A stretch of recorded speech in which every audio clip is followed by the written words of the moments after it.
पश्चिम बंगाल की मुख्यमंत्री ममता बनर्जी आज दिल्ली पहुंच गई, कल ही पहुंच गई थी। आज उनका मुलाकात का सिलसिला शुरू हुआ। 3 बड़े कांग्रेसी नेताओं ने उनसे खुद जाकर के मुलाकात की। शाम को उनकी मुलाकात पीएम नरेंद्र मोदी से भी हुई।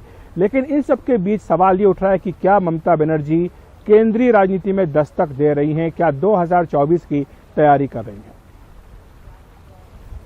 बंगाल में मिली चुनावी जीत के बाद पहली बार दिल्ली आई ममता बनर्जी प्रधानमंत्री नरेंद्र मोदी से मिली।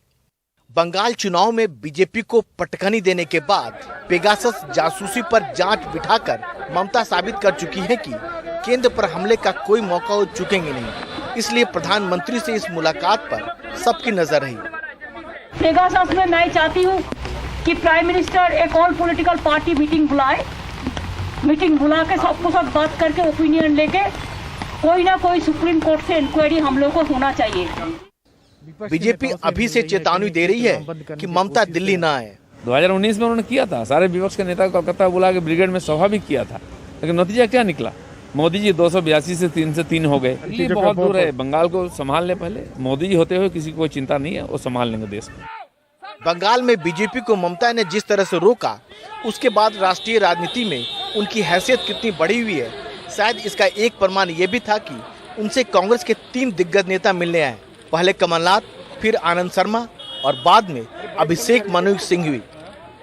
हमने कोई रणनीति की बात नहीं करी जी, कोई रणनीति की बात नहीं करी, वो हमारी नेता करेंगी।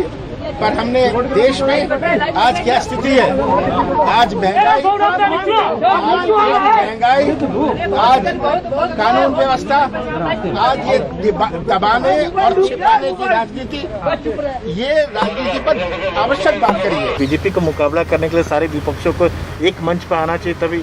देखिए, इसमें मैं इसका उत्तर देने में सक्षम नहीं हूँ। इस देश में इतने दल हैं, तो समान विचार वाले लोगों को कुछ राष्ट्रीय महत्व के विषयों पे आम सहमति बनानी चाहिए।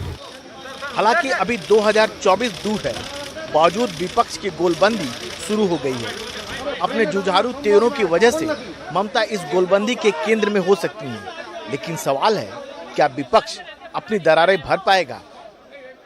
बंगाल में जीत के बाद ममता की तैयारी अब दिल्ली फतह की है। हालांकि बहुत मुश्किल है, बावजूद इसके ममता को ये लगता है कि अगर वो केंद्र सरकार और बीजेपी पर दबाव नहीं बनाएगी तो यह दोनों उसे बंगाल में चैन से बैठने नहीं देंगे। नई दिल्ली में कैमरामैन सुधीश और अशोक महाले के साथ राजीव रंजन, एनडीटीवी इंडिया।